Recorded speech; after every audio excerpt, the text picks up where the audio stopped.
No matter what anybody tells you, words and ideas can change the world. I'm interested in one thing, Neil, the future. And believe me, I know the only way to get there is together. What we've got here is failure to communicate.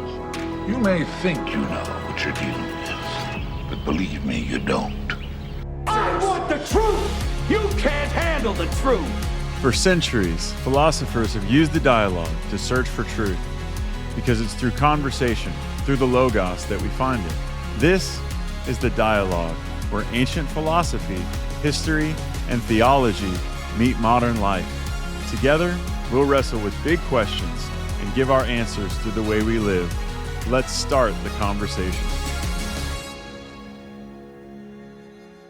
One of the things that I've been really, your kids are younger than mine, but I've got 13, 11, and 6. And one of the things that I'm like, you have to parent them differently. I'm sure you're doing the same thing.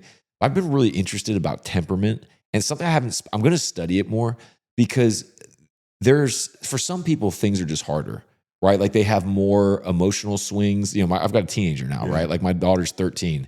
So I kind of go, okay, what of this is hormones? And then because I've known her whole life, I go back and I'm like, no, there's some threads that have been in here for a while that like, maybe this is not hormonal. But anyways, I say all that to say, like, I some people just have opinions about everything. And like, there's some things that I have no opinion about. I don't think about, I wonder about like where that comes from, Well, I think culture says, right, like you're pretty much required to have an opinion about everything. Do you think it does? Yeah, you have to pick which side you're on. You have to pick who you're going to vote for. If you don't vote, I mean, it's just this idea of like, if you don't vote, you're a loser. Right. Right. Well, if you don't vote, you are a loser. Yeah, I'm going to go ahead and agree with that. The idea of that is like, you need to pick a side in everything. Like everything in life you should have an opinion about. But like Marcus Aurelius in Meditations, he said, you always have the option of having no opinion. Right. And I like that, because I would rather not speak. Sometimes people will ask me and I'll be like, I really don't have anything to add here. And I think that's probably the wisest thing you can say sometimes. Yeah. I mean, I think that there's a difference between having an opinion and having fruit. Right. Right. Yeah. So like, this is what younger people don't understand. Like, I think in my 20s, I didn't understand this. I had a lot of like thought processes and beliefs, and here's what I think, and here's how I think things should be, and here's how I think things should go. And then people think that because they have an opinion that they are knowledgeable. Yeah. Right. Like, and so the proof of like your knowledge is the fruit of what that opinion is. Yeah. Right. Yeah. In your own life. But a lot of people, like, we live in a world that's like everything, like you think about, 50 years ago, people that were idiots weren't going to get platformed. Right. Right. Like, if you're stupid and you have a lot of stupid stuff to say, or you're like a troll, like, internet trolls and all that.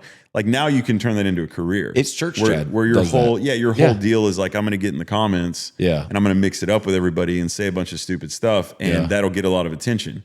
Well, 50 years ago, those people existed, but they just lived in like a town, and everyone knew they were annoying, and they got beat up a lot. Right? You're just assuming that. Yeah, I mean, they just go in a bar Right. and say something dumb and get smoked. Right. So like, so we live in a different world now, where the more outrageous you are, the more people are going to engage with you. Yeah. So everything's about like engagement versus whether or not something's actually smart. You know what's fun though, man? Because you said that thing when you talked about when you were younger. One of the things I'm finding now, because I've been podcasting for a little while, like 4.5 years, and I've changed a lot, right? In 4.5 years, you've got this because you've been preaching for a while. When you can go back and like listen to yourself from years ago, like that. But that's the good thing about what we're doing now. I hate it though. I hate it though, because I'm like, man, I was so stupid. Why was anyone allowing me to talk? I should not have been allowed to talk. Yeah, but fast forward 5 years, man. You might go back and listen to episode 1 and be like, man, I had no, because like, this is the thing that's so exciting about like living life with God. You have no idea what God's going to do. Yeah. And the doors that are going to open. I just think that that's an exciting thing. Like, I think the way I feel more about that is I'm just always embarrassed about the past. But why, man? Because it reveals your immaturity, right? Yeah. So I go, oh my gosh, like, thank God I'm not that person anymore. Right. Like, I always feel like I've always felt like my 20s, so many people are like, my 20s are the best time of my life. My 20s were the worst time of my life. Right. And my 20s were the worst time of my life because of how I thought. I thought so poorly in my 20s. Yeah, me too. That if I revisited that, it's not, if I revisited that for any other purpose than learning a lesson, it would be just detrimental to my soul. Well, what was so poor about it, man? About my thinking? Yeah. Oh, man. I think in my 20s, I was very insecure, just dealt with a lot of insecurity, felt like I was never going to be good at anything. So any kind of criticism or feedback or constructive correction conversation was like to cut me to the quick, stab me in the heart. I quit. I want to walk away from everything. Yeah. You know, so things that were supposed to help me didn't help me because of how I thought. Right. I walked around, and I think a lot of it was rooted in like insecurity, but I walked around and would not take advantage of opportunities because I didn't feel like I had what it take. I would have like open doors in different things, and I'd just be like, no, I can't do that. I don't have what it takes. Even though the door's right there, there's like a wide open opportunity, I'd just say no. I was a very defensive person. Like I remember one time I was talking to my mom about some feedback that someone had given me, and on this creative work I was doing in my 20s, right? I'm talking to my mom about this. Like I'm calling my mom and complaining about this person, you know, they hurt my feelings when they critiqued my work that they were paying me to do. Right?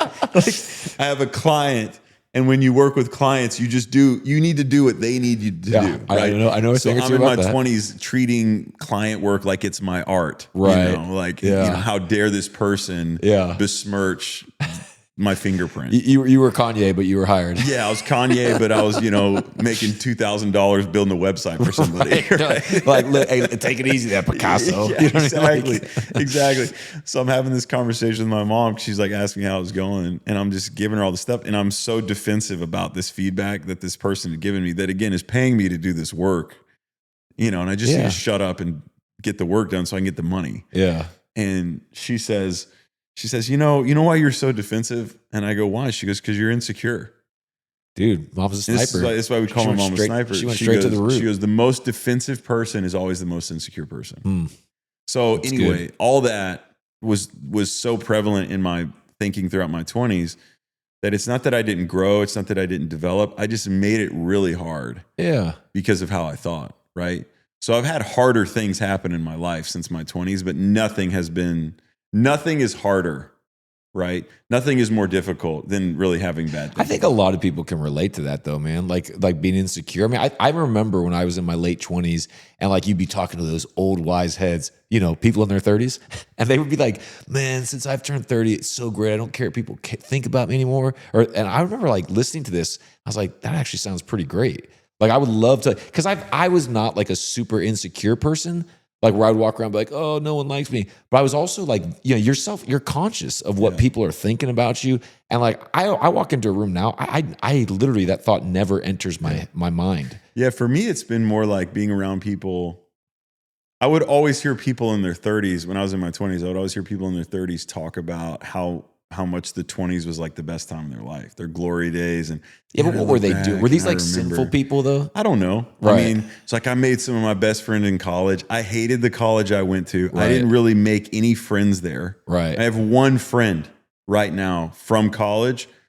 And the only reason why they're still my friend is because they've pursued me. Because I was like, I just hate this so much. Yeah. Right. And again, all that's back to my thinking. It's not about the place. Shout out to Oral Roberts University. Yeah, shout out to ORU. I'm so sorry. I'm a really bad alumni, and it's gotten so much better since I went there. When I went there, it was not great, but it's different. Oh yeah, man. I mean, they thought they were going to shut the school down my sophomore year. Oh wow. Yeah, because all the controversy with Richard Roberts and everything, and people can Google that. But that was when that was like my sophomore year.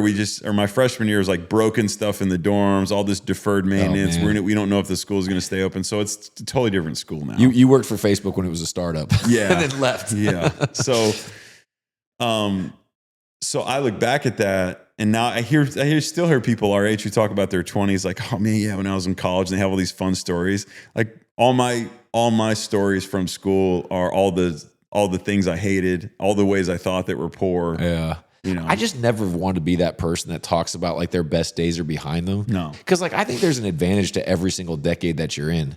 You know, like I look at, because like, where do you think your insecurity came from? Do you think it was just part of your age, or I think like it's just a battle that I fight. I think, like you're saying about your kids. I mean, I think I was talking to Courtney about this week. I have these really, you know, I don't mind sharing this. It's like I have in my life, my whole life, right? I'll have, and there's not a cause. There's not like something that's, oh, this is like a trigger. Yeah. And I'm sure someone could diagnose me and say, oh no, I know what your trigger is, but I don't feel like I have a trigger here.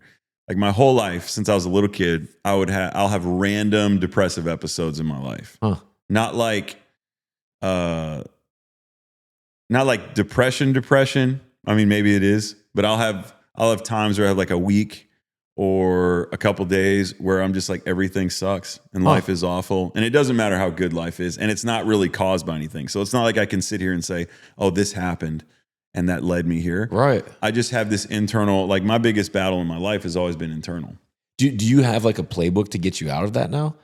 Because I kind of mean- feel like we're talking about self-awareness, which is a really underrated skill. No, I was telling Courtney that this week, because she thought that we had this whole conversation. She thought I was mad at her. She thought I was upset at her. And I reached this point, and it's not good. It's just like the darkest kind of moments in my life where I'm just like done with everything. I'm Right. like, I know what to do. Did I dig out of this hole? But I think I'll just dig the hole deeper.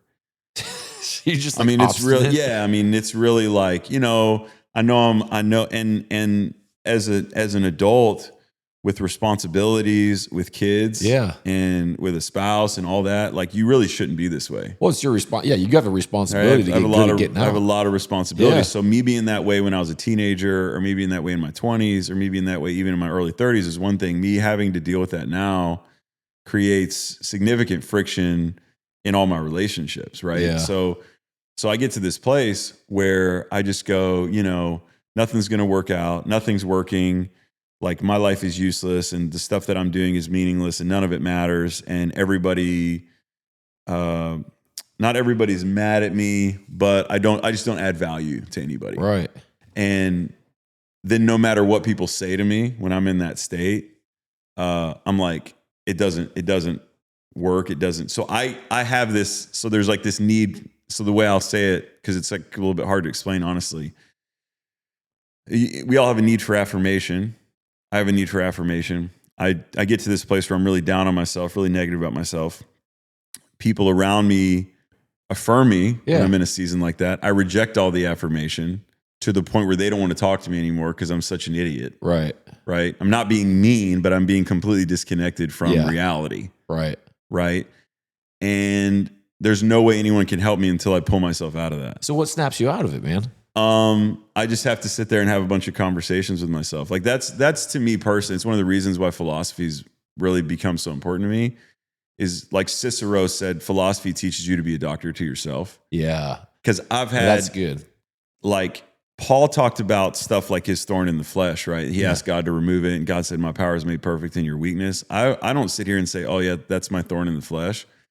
But I can look back at my life, and it's like independent of season. It's not like, oh, I was just in a really bad situation, or this horrible thing happened to me that sent me back to like PTSD, or I had some kind of medical issue, or I have some kind of like, you know, you get older and people start talking about your hormones. Yeah, and for like sure. It's not like I have these deficiencies somewhere that. So you've checked all that. Yeah, I mean, it's not like I have a deficiency somewhere that says, oh yeah, this makes sense why you would have that. Yeah. That dynamic, right? So I just have this. It's really just a dynamic that happens in my life that is, you know, maybe it's part of my personality. Maybe there, I don't know, man. Like maybe there is some kind of trauma that's in my past that I just don't remember. I have no idea. Right. Right. Regardless of that, there's a battle I have to fight. Yeah. You know what I'm saying? Yeah. So for me, going and learning a lot about philosophy has given me tools to be able to really have a conversation with myself. Because I'm just saying, when I'm in that state, no one can say anything to me. Right. No one can talk to me. No one can. There's nothing anyone can do to help me not be that way. Like when I was a kid, sometimes we'd go on vacation. I'd be on vacation with my family as a teenager, and I would just like enter this state, and I would turn all the lights off. I would stay in whatever room I was in the whole week, and I just wouldn't leave. And my parents couldn't help me. I'm just sitting there, honestly, just being pitiful about life and pitiful about everything. And they just leave me in the room. Huh. What do you? So let me ask you a question, man, because like I think this is we're talking about self-awareness, and like I said, I think self-awareness is a super underrated skill because. I remember, I remember the first time you and I had a longer conversation, man. I still remember we were at like it was a financial leaders breakfast, and I was at the back doing something. I can't even remember. And you ended up stood by me, and so we had this whole conversation while everything was going on up front. It was when they still set the tables up in the actual. We also like floor. the first time y'all and us went to dinner. We were at dinner for like 3 hours. Oh, dude, we've always gotten along. But I just remember I resonated with you because obviously I was depressed for a while, and like that's probably not a great way to say I resonated. No, I mean you've talked about that before. But I'm saying usually you don't go like we resonated because I was depressed. Yeah, we were both really sad. Exactly. Yeah, hey, let's be miserable together. Let's go to therapy together. Yeah, what's misery love, Josh? Oh yeah, company. But no, but I just because I recognize the thoughts, and I think it's really interesting because like we both share a very close friend in Garrett, right? And Garrett's like. He's had one depressive thing that was linked to COVID ever. And I remember he called me, and I mean, it was like, he was like, what is this? Like, it was so foreign to him because it was just, he's never felt that. I think a lot of people, they battle discouragement, right? It's like, it's a common thing. And when you've been depressed, you know what it is to wake up and have like no motivation for anything, right? And that really is what it is. It's like every day's the same. Like, it's permanent, pervasive, and personal. That's what Dr. Martin P. Selig says in his book Learned Optimism, and it's a very good book. Yeah, and and that's really it. It's like this. This is what always happens to me. This is how life is, and like you feel powerless, and that's a really. I mean, I would say I don't feel like for me, I don't feel powerless. I don't want to have any power. Right. Like I'm just like I'm genuinely like in the state that I'm in. I'm like F this. Nothing matters. Right. I'm not doing one productive thing. And screw everything. So it's like they just took all the energy out of your I could not care less about anything, how this affects anybody.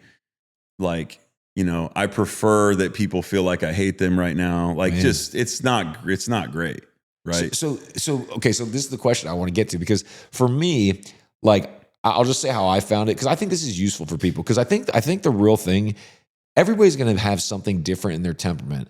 And I believe that it's a good and godly thing that you learn how to lead yourself, right? Like that's your responsibility. Self-discipline is your responsibility, right? And so as you get more skilled at this, for me, what I found the root of it was my thinking, right? And it was some very poor beliefs. So like I've worked very intentionally to get out of those things, and I had like a protocol that I would use to what Tony Robbins would call a state change of like, man, I feel like because I would wake up some days and it was like I felt like a zero. Like I exactly what you said, no motivation to do anything. And so I started looking at things, okay, what am I doing biologically? And then also it's like, well, it's not an option. I've still got to provide for my family of 5. I got to do, so like I had to find ways, and I got very practical at like what I called my highway to happiness. So I found different things that would switch my state. Like I would look at pictures, things that I could control, not like, hey, wouldn't it be great if I could get a Starbucks? Because what if I'm on a plane and I can't get a Starbucks or something stupid like that? Yeah. So it's like certain songs, replaying certain memories in my life, looking at old photos, like things that just like stirred up that joy within me. And I got really good at doing that. Now, I will tell you, I can't even remember the last time I've had to do that. But I got to a stage where I was like, I had to do that regularly. And then it was like I didn't have to do it as much. And then it got to a point where it would happen maybe once or twice a year where I would wake up and be like, oh, I'm like a 1 out of 10 today. But I had this protocol. And I felt like that was a really good skill to develop because I got really good at leading myself. What do you think is like from a biblical standpoint and from a philosophical standpoint is kind of like the responsibility of a person as far as that aspect of self-leadership? Because maybe not everybody deals with I don't know if I'd call that depressive episodes or how you referred to it, but like everyone's going to have something, right? Like most people don't wake up and go, I'm 10 out of 10 every day, right? Like so what do you think the responsibility is? Well, I think, I think it's, learning how to think, right? For me at least. The best way I can describe it is Erwin McManus has the 7 frequencies test. And, people should take that test because one of the things it shows you, it's like your frequencies of communication, but one of the things it shows you is what your shadows are. So what like the negative aspects of your frequency is and the way you communicate. And so my number one frequency is Maven, and the shadow of a Maven is a nihilist. Oh man. Right. So a nihilism is nothing's ever going to be good. Nothing's ever going to work. Nothing matters. Yeah. So that's my shadow. So where that comes from is from me, right? The way I feel about that is that like we're talking about, there's these unique battles everybody has to fight that are their battles to fight. And you can, Darius Daniels just came and spoke at our men's conference, and I think he did a great job of talking about David's armor. You're right. And one of the things he said about David's armor was it worked for Saul, but it didn't work for David. Mm-hmm. So you can get tools and resources from other people, but their resources and tools work for them. They don't work for you. I mean, fundamentally, that to me is the problem with self-help. The problem with self-help is you can read a book and it says, do all this and you'll be happy. Well, that's that one person's prescription that worked for them, right? And I feel like the problems that we have in life, the personal problems that we have, a lot of times are more like cancer. And what I mean by more like cancer is that one of the things that's really hard to treat about cancer biologically is everybody's body is completely different. Right. So if you get cancer, it's your unique form of cancer, even if it's a common cancer, right? It's like your body chemistry and everything. They have to tailor cancer treatment directly to your body because of your own individual cancer cells. Right. Okay. Right. I didn't know that. So yeah. So what works for one person's cancer is not going to work for another person's cancer. It's not like a disease you can just cure because everybody's body expresses cancer completely differently based on who they are. Yeah. So to me, that's a little bit of a correlation, so to speak, of the battles that we fight in life, that I've got to be the one who figures out the solutions to whatever the problems are that life uniquely presents to me. Right. So one of those problems for me is I have this shadow of becoming a nihilist. And for whatever reason, I think a lot of people spend too much time, and I think there's nothing wrong with therapy, and it's important. There's nothing wrong with having conversations with people and trying to figure out why you have the problems that you have. But really, that doesn't matter. Right. Like I think the cause of the problem does not matter, because if you find the cause, you still don't have the solution. Well, sometimes finding the cause helps, though, don't you think? It can help you understand how to avoid the problem in the future. Yeah. But like if a building falls over and everybody dies, finding out why the building fell over doesn't make everybody come back to life. Well, yeah, death is irreparable, but Right. like your depressive states is reparable. Yeah, but a lot of that is not, for me in my own life, a lot of, like I'm saying, I can't trace it back to a certain trigger. Yeah, yeah. And most people probably can't trace their problems back, because some things are just problems that you have. Right. Right. It's just your unique human dynamic. Yeah. And so you have to learn how to get out of that. Right. So one of the things Erwin says in the 7 frequencies stuff, which I think is such a great thought, is you're in your shadow whenever you're talking to yourself, or you're in your shadow whenever you're listening to yourself. You're in the light whenever you're talking to yourself. So what a lot of people will do with the worst parts of themselves is they'll give that worst part of themselves a voice. Yeah, for sure. And that's not just about being depressed or being sad. It's also about being prideful and being arrogant, because you can give the worst part of yourself a voice and think that, and have this super inflated sense of self-importance. Yeah. And think that you're never going to do anything wrong. Like people who live life and have no accountability, the way that they live is they're like, no, I'm above accountability. Like I'm above, my life is above reproach. This is what I have to say to myself. Well, the problem is that's not true for any human being. Like you're always going to have. Yeah, but don't you think that, I just think it's so wild. Like that statement, you're in the dark when you're listening to yourself and you're in the light when you're speaking to yourself. Man, like what a crazy thing to make sense of, that we have these different like voices. You know what I mean? Like I think I think it's so fascinating that we have, because everybody knows that. You know, it's so interesting, man. So my 6-year-old will say things to me like, man, I just had this thing. This voice just came and told me that I should like, and it's like, it'll be bad things sometimes. It's like, I can't, I have to do it. I'm like, no, you don't. And it's so weird. It's so interesting to me that at 6, he feels the pull of like, I can't remember how he describes it, but like, it's clearly like, you know, angel on one shoulder, devil on the other. And the way that he describes it at 6, I'm actually really fascinated, because my girls didn't do that. Yeah. But he's very in tune with like, oh, but this voice just tells me to do this stuff. And I'm like, dude, like you can control where you focus on. Like at 6, man. Well, like self-talk, you know, they say all this stuff about self-talk. Like self-talk happens at 800 to 1400 words per minute. Whew. Right. Yeah. And the reason why that is because self-talk is not language. It's like spoken words. We talk at 100 to 150 words a minute. Yeah. The reason why self-talk happens so fast is because it's not language. It's this internal form of communication. Right. That's an interesting one, isn't it? Do you not ever like have thoughts in your head about like I guess I need to pay more attention to my own thoughts. I was talking to somebody that I was one of my clients, and she's younger, and I was kind of tasked with mentoring her a bit. So I was trying to talk, I don't ever just go like, okay, here's the job. I'm always going to develop the person, right? So I was talking to her about this, and I was like, don't you ever like, aren't you thinking things internally? She's like, I literally never think words internally. And I was kind of fascinated by that. Yeah. So do you not have that?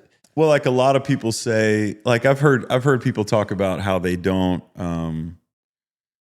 have not that they don't have an inner voice, but they don't have like an inner narrative. They don't have they don't have the ability to.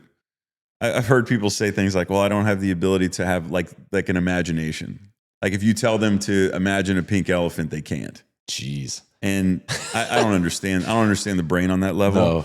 But the way you talk to yourself is not really talk. Right. Right. And the problem with that is psychologists say that 75% of self-talk is negative. So your self-talk, your normal default state, your normal default conversation with yourself is negative. That's not good.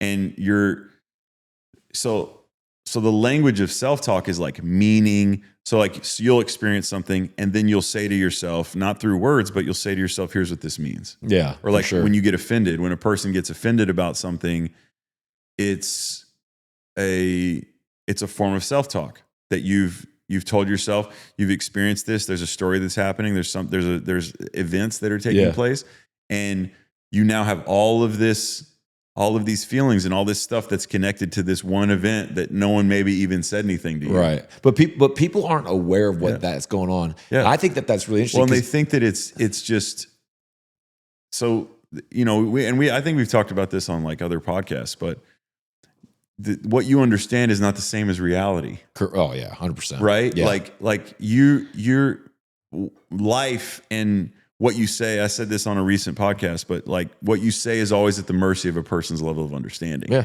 Your life is always at the mercy of your level of understanding. Yeah. That's why thinking is so important. And even for me with my kids, exposing them to a lot of different environments and putting them in situations that expand their mindset and expand their view of the world, help them have better self-talk. Yeah. Because it gives you language and the ability to understand things at like a higher level, at a broader level. Right. They say that about kids with like reading, that when you get your kids, so what's hard for a lot of people is they don't have the vocabulary to describe their inner narrative. So there's all these feelings and there's all this depth. They don't have the vocabulary or the ability to describe it, so then they feel stuck. So the way you change that is you increase your vocabulary. And I'm not just saying that in a sense of like, hey, go read a bunch of books or have your kids read a bunch of books. It's being, it's like you're saying, it's being self-aware, but it's also being able to describe it to yourself. And then for me, I go, okay, well, why is this happening? And if I can't find a why, I don't really hang out on why a lot anyway. Right. Because my goal is to fix the problem, not just identify. So like it's one thing to identify the root cause of the issue. It's another thing to solve the problem. Right. So sometimes the cause is that you can, if you have relationships with people who are negative about you and you think negatively about yourself and you surround yourself with people who are not uplifting and encouraging, okay, well, solve the problem. Right. But what people tend to do that focus too much on why this is happening is they're trying to find something to blame. Right. And figuring out blame doesn't really fix. Like my dad did this or this person did this to me and this is why I am the way that I am. No, you're the way that you are because you've decided to be that way. Right. I don't think blame is ever the answer. And if you spend too much time fixated on why, you blame. Thank you for listening to the dialogue. Make sure to like, share, and subscribe. And also, if you think someone else would enjoy this, please send it to them. If you want to get in touch or learn more about me, what I think, speak, and write, you can go to joshuacraft.com, or you can also follow Nick and I on Instagram. Our handles are in the show notes. We'll see you next time.